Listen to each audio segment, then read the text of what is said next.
Last season in the Championship, Leeds looked almost destined at times to progress, get promoted and get themselves back in the Premier League after just a one-season absence. And despite finishing with 90 points and a plus 38 goal difference, Leeds United only finished third, making their way into the playoffs. And after beating Norwich 4-0 on aggregates, Leeds put in a fairly okay performance, but it just wasn't nearly good enough, seeing themselves lose 1-0 to Southampton in Wembley Stadium to ensure another season for Leeds United in the Championship.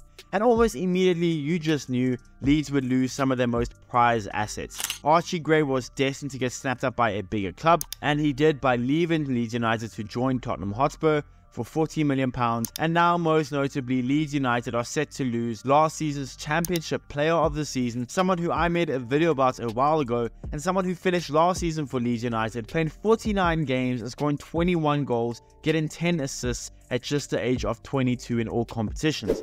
And you can't help but feel that if Leeds somehow managed to get promoted last season, then maybe both Archie Gray and Crysencio Summerville would still be with the club. And West Ham looks set to make this transfer official for Summerville. And I love this move for Julen Lopetegui and West Ham. West Ham have done very smart business in the window, and this is yet another move that I absolutely love for the Irons. But just what makes Summerville so special, and why do I think this is a perfect move for West Ham? Well, that's what we'll be talking about today. So what's going on, everyone? You are listening to Back of the Net here. I hope you're all doing well. Please be sure to like the video, subscribe if you haven't already, and let's get into it. Last season, West Ham finished 9th. Yes, significantly better than 14th the year prior, but still not quite where they want to be in the Premier League. But it was still not even a better season than the season when they finished 14th, being that the season prior to finishing 9th, they had that famous night in Prague. This was West Ham's first season without Declan Rice, and they still seemed to cope reasonably fine without a world-class talent in Declan Rice. Jarrod Bowen was absolutely scintillating for West Ham last season, be it as a winger or down the middle, seeing him get 16 goals and 6 assists in the league last season for West Ham. West Ham were defensively far from impressive though, seeing themselves concede the 4th most goals last season, which wasn't flattering at all in the league. Julen Lopetegui, someone that, if I'm being honest, I'm not that high on. He has come in, and I mean, he still could very well do a good job at West Ham, I don't doubt that. I just wasn't really impressed with the end of his spell at Sevilla, his whole spell at Real Madrid, and I wasn't impressed that he left Wolves when he figured out that they had no more money to spend, being that they spent so much the previous summer with Lopetegui. But despite me not being all that high on Julen Lopetegui, I still think he's a decent manager and again could do a decent job at West Ham. I still love the work that West Ham have done in the transfer window. Max Kilman from Wolves, yes, it's probably steep for £40 million, but at the age of 27 years old, he was an ever-present fixture for Wolves. He knows Lopetegui's system inside and out. He's got tons of Premier League experience. He's a leader, being that he captained Wolves, and overall Max Kilman is just an overall solid Premier League defender.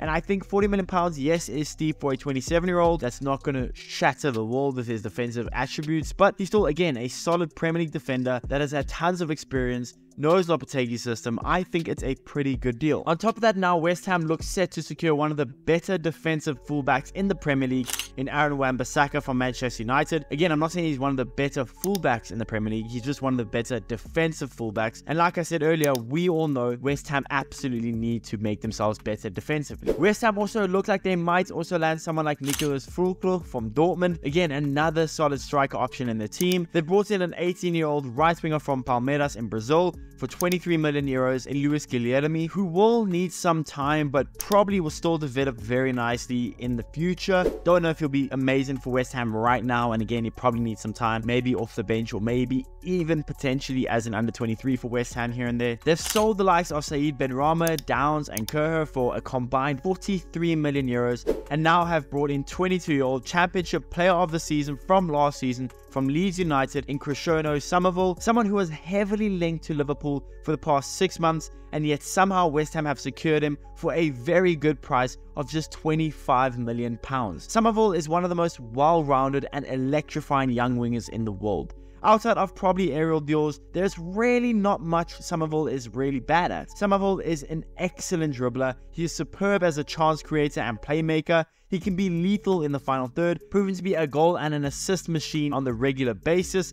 He's an excellent progressive carrier, and a decent enough progressive passer. Summerville thrives in one-on-ones. He is efficient in front of goal, last season overperforming his XG by almost 3 goals. He is extremely dangerous when cutting in from the left side on his right foot, but he's just as dangerous when running to the byline to put the ball in with a cross on his weaker left foot. Summerville can also play on both left and right hand sides, although he is primarily a left winger. But on top of all of these good things, Summerville is still a fairly hard worker off the ball on the defensive side of the ball.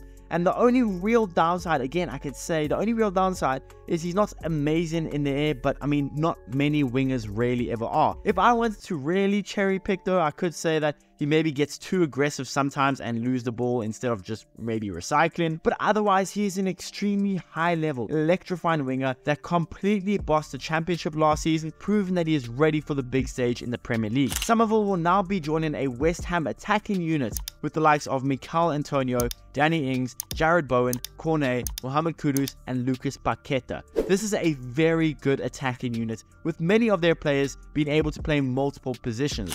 This isn't including adding potentially Fulkrug from Dortmund. And all of this, West Ham to only get Summerville for £25 million, when you compare that to the fact that someone like Archie Gray from the same team went to Spurs for £40 million, and you have other wingers in the market going for far more than £25 million.